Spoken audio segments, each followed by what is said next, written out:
Barricades तोड़ते हुए, not just physical barricades but समाज की बैरिकेड्स को तोड़ते हुए जामिया की महिला छात्राएं थी। उनको तालियां, जोर से तालियां, जो सरकार बेटी बचाओ बेटी पढ़ाओ के नारे देती है। अरे ये बेटियां पढ़ रही थी, ये बेटियां आगे बढ़ रही थी अपनी तालीम के बदौलत, और इन बेटियों ने वो हिम्मत दिखाई। They became the face not only of the Jamia movement. I mean, particular look, in any movement, some faces, some photographs become iconic. ये मजबूरी भी है, सच्चाई भी है। तो आयशा रन्ना, ललिता फरजाना, चंदा यादव, इन तीन की तस्वीरें बहुत उजागर की गई और वो एक बहुत आइकॉनिक तस्वीर है। उसके साथ बहुत सी छात्राएं, अख्तरिस्ता अंसारी और अनुष्का झा, ये लोग फ्रंट लाइन में थी। These are the women that I am so proud to share a stage with and to salute and to say more power to you. I want really more power to you people.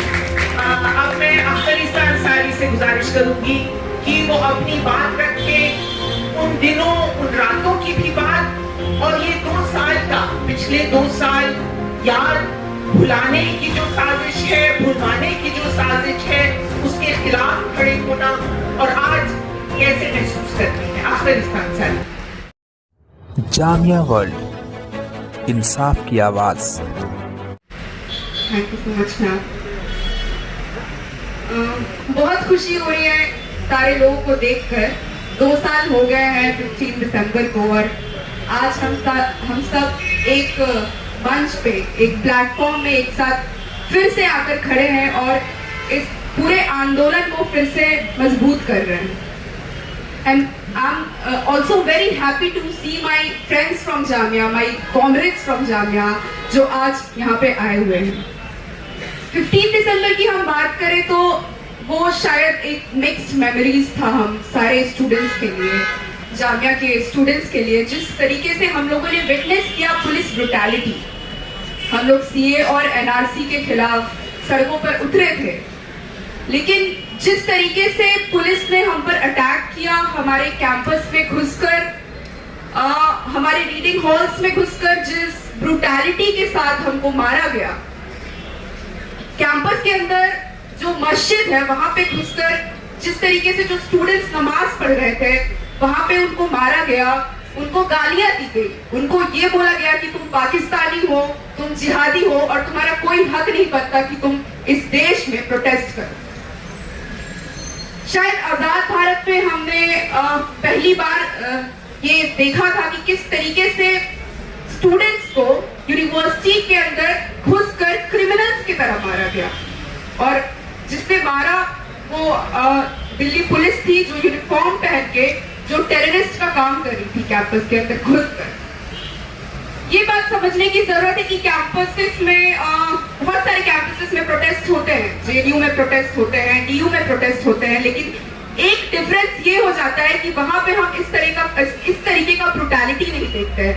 जो violence हुआ था जामिया के अंदर, वो समझने की जरूरत है कि वो बस इसीलिए नहीं हुआ था कि हम वहां पे प्रोटेस्ट कर रहे थे, वो इसीलिए भी हो रहा था कि यहाँ पे जो मुस्लिम स्टूडेंट्स है वो कैसे प्रोटेस्ट कर सकते हैं इस देश में, यहाँ की जो मुस्लिम महिलाएं हैं वो कैसे आवाज उठा सकती है इस ऐसे सरकार के खिलाफ जो एंटी मुस्लिम है, जो इस्लामोफोबिक है, जो फासिस्ट है, जो हम मुसलमानों को मार देना चाहता है।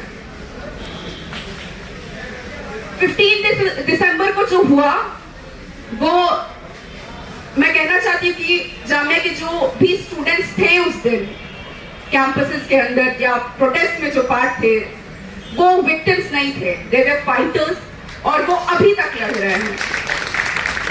हमारे साथ यहाँ पे सफूरा है, आसिफ तन्हा है, जो जेल में बहुत महीनों से बंद थे, लेकिन वो हम सबके साथ यहाँ पे मौजूद है और वो ये मैसेज दे रहे हैं कि आप हमारी आवाज को नहीं दबा सकते हैं। अगर आपको लगता है कि आप यूएपीए लगाकर, आप सेडिशन लगाकर, आप फर्जी केसों में हमें बंद बंद कर देंगे, लेकिन हम चुप नहीं रहेंगे। पॉलिटिकल प्रिजनर्स की हम बात करते हैं तो बहुत दफा हम लोग मिरान हैदर को भूल जाते हैं, जो जामिया के पीएचडी स्कॉलर हैं। हम शिफाउर रहमान को भूल जाते हैं, जो जामिया के एलुमनाई हैं। लेकिन बहुत जरूरी है ऐसे वक्त में उन लोगों को याद करना जो हमारे लिए, जो इस देश को बचाने के लिए जो लड़ाई लड़ रहे थे, उसको लड़ते हुए वो आज जेलों में बंद है। बहुत जरूरी है आज शर्जिल इमाम को याद करना, जो उस चक्का जाम की बात कर रहा था, जिसके वजह से आज किसान आंदोलन ने उसी मॉडल पे प्रोटेस्ट किया और जो सरकार है वो झुकने पे मजबूर हो गई। बहुत जरूरी है आज उमर खालिद को याद करना, जो गांधी की बात करते थे, जो कॉन्स्टिट्यूशन को हाथ में लेकर वो जंतर मंतर पे प्रोटेस्ट करते थे और आज वो जेलों के अंदर बंद है। मैं स्टेज से उन महिलाओं को सलाम करती हूँ, शाहीन बाग की दादियों को सलाम करती हूँ, जो प्रोटेस्ट 15 को जो अटैक हुआ था उसके अगले ही दिन वो वहां पे बैठ गई और उन्होंने ये बोला कि जब तक ये कानून वापस नहीं होगा हम नहीं उठेंगे। और जिस तरीके से हमने देखा कि जामिया में बस 15 को अटैक नहीं हुआ, 13 दिसंबर को भी वही सेम पैटर्न में अटैक हुआ था। भले पुलिस कैंपस के अंदर नहीं घुसी थी, लेकिन कैंपसेस के बाहर से जो स्टूडेंट्स कैंपस के अंदर थे, जो क्लासेस कर रहे थे, उनके ऊपर टियर गैस, स्टन ग्रेनेड फेंका गया। जो स्टूडेंट्स थे उनको उस दिन भी डिटेन किया गया था। उस दिन भी काफी ब्रुटैलिटी के साथ मारपीट हुई थी स्टूडेंट्स पे। और उसके बाद फिर हमने देखा जो लास्ट ईयर पैंडेमिक हुआ, उसके बाद भी ये जो अटैक था ये नहीं रुका। पूरे पैंडेमिक में जो लॉकडाउन चल रहा था उस दौरान जामिया के जितने भी स्टूडेंट्स थे जो एक्टिव थे प्रोटेस्ट में, उनको रोज कम से कम 2-4 स्टूडेंट्स को बुलाया जाता था। क्राइम ब्रांच उनको बुलाती थी और उनको इंटिमिडेट करती थी। यहाँ पे शायद ही कोई ऐसा स्टूडेंट रहा होगा जिनको क्राइम ब्रांच ने नहीं बुलाया होगा और इंटिमिडेट नहीं किया होगा। लेकिन मैं ये बात कहना चाहती हूँ कि ये जो संघर्ष है ये रुका नहीं है और ये तब तक चलता रहेगा जब तक हमारे जो दोस्त, हमारे जो कॉमरेड्स जो जेल में है अभी, वो बाहर नहीं आ जाते हैं। जब तक ये सीए एनआरसी जो कानून है ये वापस नहीं हो जाता है और जब तक ये फासिस्ट सरकार इस देश से वापस नहीं चली जाती है, हम तब तक लड़ते रहेंगे। शुक्रिया। इनकलाब जिंदाबाद।